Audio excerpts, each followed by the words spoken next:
July is the most important month for beekeeping if you want to have hives that overwinter successfully.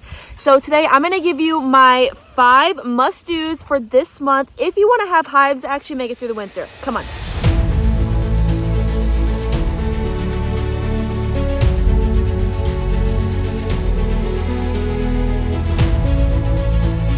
We had a storm a couple days ago that ended up knocking this branch down, but luckily it did not hit any hives, so we got really lucky on that. And now it's going to clean up and give us some sunlight going into these hives. So the first thing that is absolutely crucial that I'm sure you hear absolutely everywhere in the beekeeping community, and that is, what are you going to do about mites? July is a hot month for this because next month in August, your bees are going to start making winter bees. And the reason that this is important is because you need your winter bees to be as strong as possible. You don't want them to be weakened because they were developing while they are also having varroa mites feeding off of them. Because, fun fact, some new research has shown that varroa mites feed off of something called vitellogenin in the fat body of a bee. Now, vitellogenin is crucial for winter survivability because it's what the bees use in order to use as like an energy reserve. It's what they use to produce protein to give brood food to the brood in the springtime. It is really, really important, and if those levels are low, they are not going to do well. And what is going on over here? It looks like we have a cluster hanging around on the side of this hive over here. Ooh, wow. Either we got some bearding going on or they're preparing a swarm, which means we need to dig into this hive today and see what's going on because Casey and I were just on vacation, so we haven't checked these hives in a week and a half. So definitely going to go into this here in a second. But yeah. But back on the topic of mites, you're also going to want to figure out how are you going to control for mites this year. Are you going to be someone who is treatment free and utilizes brood breaks, or are you going to be someone who utilizes mite treatments in order to cut those mites back? That is something that you need to decide on your own. I'm not going to tell you which one is better or which one you should do because all of us have our own opinions on what we think is the best.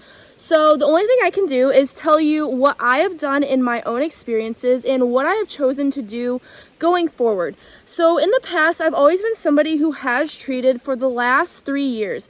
This year, being my 4th year, is the first year that I'm doing absolutely no treatments. Now, Casey has been 100% treatment free ever since he started. He's never used treatments, so don't ever ask him questions because he literally does not know anything. But that's a good thing because he doesn't have to. So I've dipped my toes in both sides, so I know a little bit about how to treat and how to also use brood breaks in order to do treatment free.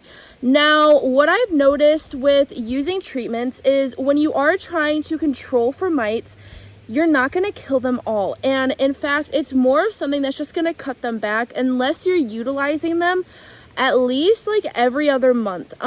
Because those mites build up really, really fast, especially in some genetic of bees that can't really control varroa on their own. Another thing that I have noticed, and actually I've also researched about too, and there's like a lot of scientific data out there about it, and that is that the treatments that we are putting in our hive actually changes the whole entire microbiome of the colony. So there are microbes and there are other beneficial mites and bugs and things that are inside that hive that help to keep the hive healthy. Helps them combat diseases and fight off infections.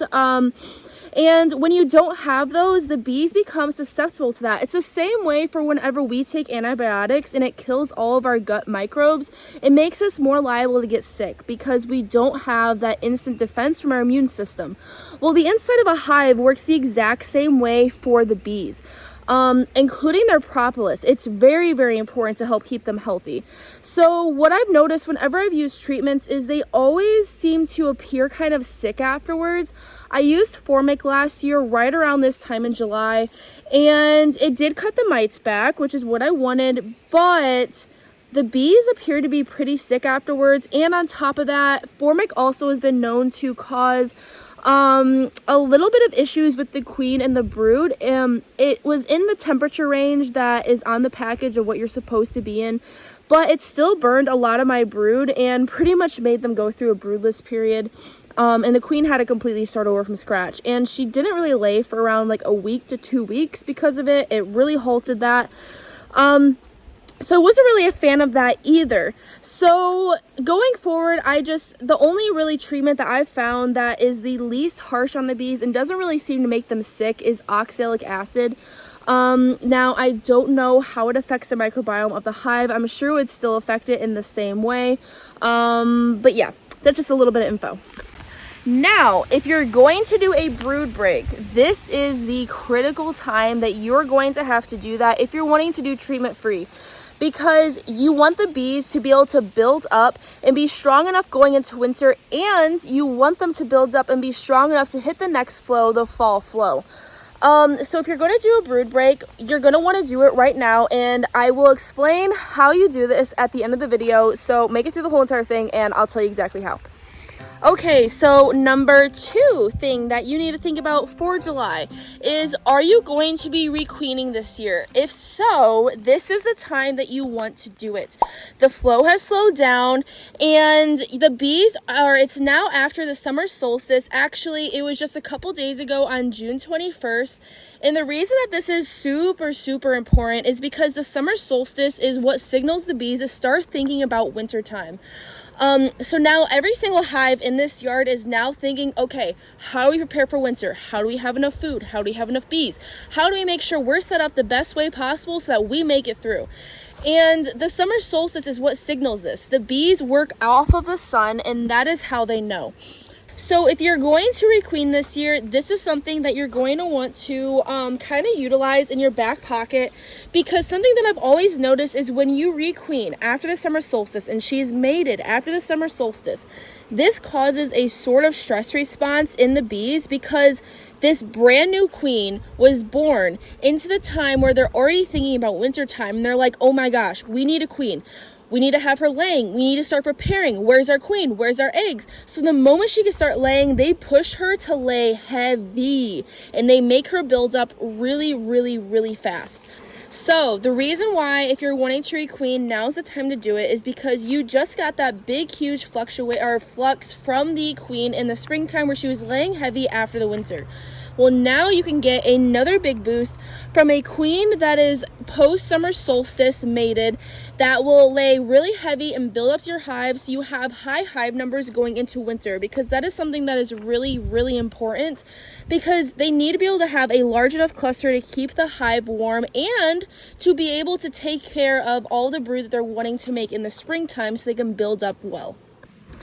And now is the prime time that there are a lot of drones in the area that have been coming out and being made all spring and half of the summer. So there's going to be a very high number of drones, which means that mating success will be really good.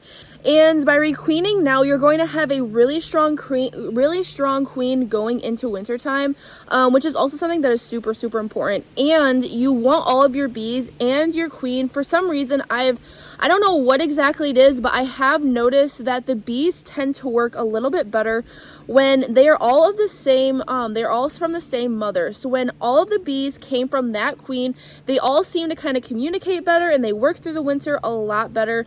So that's just like a little tip that I also noticed. Okay, so now number 3 and number 4 really kind of go hand in hand, and you need to know one in order to dictate the other. So first, number 3, what is your winter setup going to look like? Are you going to be overwintering in singles? Are you going to be overwintering in doubles? How about 5-frame nucs?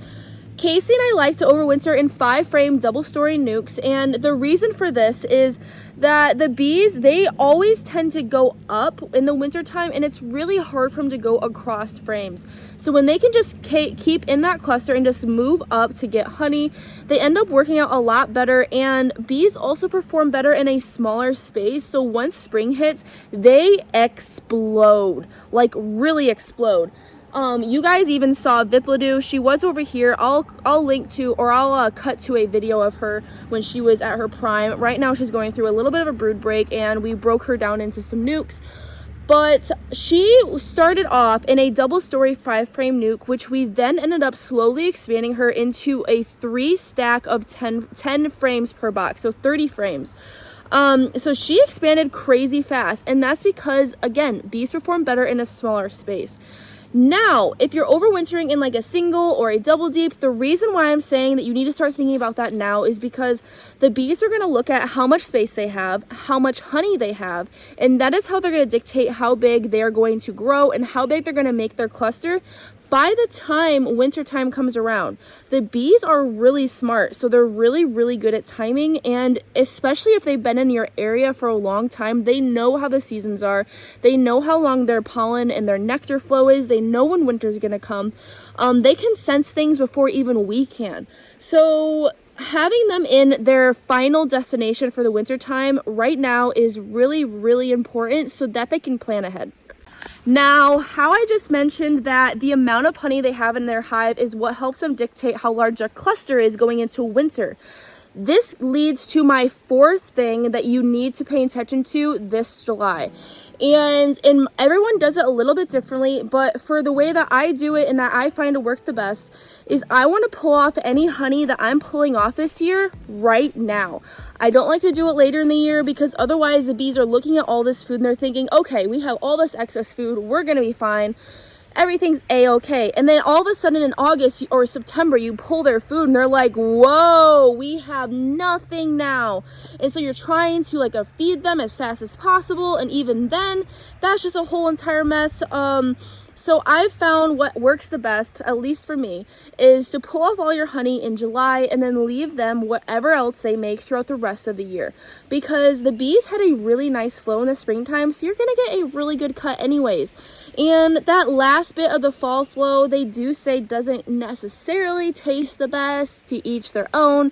So you're not really missing out on anything anyways. And the bees will love you for that because they'll actually have food to go through the winter with. Okay, and tip number 5, as you can see over here, which I actually need to go through this hive and make sure that they don't have any swarm cells or nothing like that, but most likely this is just bearding because it is hot and humid outside right now. This means that they are trying their best to ventilate. There's too many bees for the box and they're making it way too warm, so that is why they're all hanging out on the outside of the hive. So something you can do to help them ventilate a little better is you can put like pennies or nickels or quarters or even like a little stick right underneath your inner cover or even your lid to help prop it up a little bit so they can get some of that airflow into the hive. And another thing that this is going to help with is if you have any honey that still is just almost there and needs to be capped, this is going to help them be able to ventilate and get all that moisture out so they can cap it a lot quicker. Okay, as promised, I'm going to explain to you how exactly you should be doing a brood break for winter success if you do want to go that route. And like I said, now is the crucial time you want to be doing this because timing is insanely important when it comes to brood breaks. And so what you would end up doing is right now, first week of July, is you would take out your queen and move her into a nuke box with maybe 1 or 2 frames of brood and let them build up that box, and that will be an extra hive you can take into winter with you. That way, not only do you have your main hive, but you have a backup hive just in case one of them dies. You can then just plug it into the other. So that's going to help you out a lot in the springtime. But during that time, when you take that queen out, that hive is now going to make queen cells. And you have 2 options. You can either, wait 1 week, kill all of the queen cells once they're capped, and then you can introduce a virgin queen. And the reason why I say only 1 week is because it takes 16 days from egg to emerging for a worker bee to completely develop in a cell and emerge. And the reason why you want to wait this time and wait for all of them to emerge is because the whole purpose of the brood break is you don't want absolutely any brood in that hive. And you don't have to have it broodless for very long, only a little bit of time. Because what's going to happen is all of those mites that were underneath those cappings in the brood, they're going to come out of the cells and hop onto the bees. And then what's going to happen is there's going to be no brood, nowhere for them to go. They have to hang out on the bees and just kind of chill there. So when you finally have a queen that begins laying, The first round of brood will be sacrificed, yes, but what's going to happen is all of those mites, they need food. They want to reproduce. That is our main driver. So they're going to flood all of those cells. And what's going to end up happening is there's going to be more mites than there are larvae. So there's not going to be enough food to go around for those mites. So they're going to flood these cells, start feeding on the larvae. Then those cells are going to be capped. But what's going to happen is as they're trying to reproduce, they're going to run out of food because there's more mites in the cell than there normally would be. So they're going to essentially starve to death because they're trapped underneath that capping, and then that's going to help you kill your mites. Now, like I said, you're going to sacrifice your first round of brood, but in all honesty, to sacrifice your first round of brood versus sacrificing your whole entire hive because the mite numbers are too high, I think that's okay. So you can do it the way of adding a virgin queen if you want to have your queen mate in your area and get local genetics. But if you don't want to mess with that or be concerned with if the queen comes back mated or not, then another way you can do it is you can take out the queen like you did previously, wait a week, or wait actually until all of the queen cells are capped. Then remove all queen cells in the hive. Make sure you don't miss one because that's very important. If there is one left, it will ruin the entire thing when you try to add in a mated queen. And then at the 2-week mark, at 14 days, that is when you should add a mated queen. And the reason why I say 14 days is because it's going to take a couple days before that queen even begins laying to begin with. So by the 16th or 17th day is when she'll finally start laying eggs. That is when all of the brood will have emerged from the hive and all of the frames. So all of the mites will be on the bees, and the mites will not go into any of the cells until it's larva, and it has to be a certain size. They won't do it when they're eggs. So at that point, like I said, all of the mites are going to flood the cells, they're going to starve to death, and that's going to be your brood break. If you are somebody who grafts, you can also just use a queen cell in this whole entire situation. The main key is you want to make sure you wait 2 weeks of no laying queen, because like I said, you don't want to have any brood whatsoever in the hive. But okay, I feel like I've been babbling along for a while now, and I hope that made sense to you because this is something that I've been utilizing in this bee yard and it is working great. We haven't used any treatments all year. And we're really looking forward to this winter time because our goal is to go into winter with 100 hives so that we're set up pretty nicely next year. So we'll see how that goes, but I hope that was helpful, and thank you as always for watching. I love having you here, and it really means the world to me that honestly, every single comment that you guys leave, I'm sorry I can't respond to all of them, but truly, you guys are amazing and you make my heart so happy. So anyways, all right, I'll see you in the next one.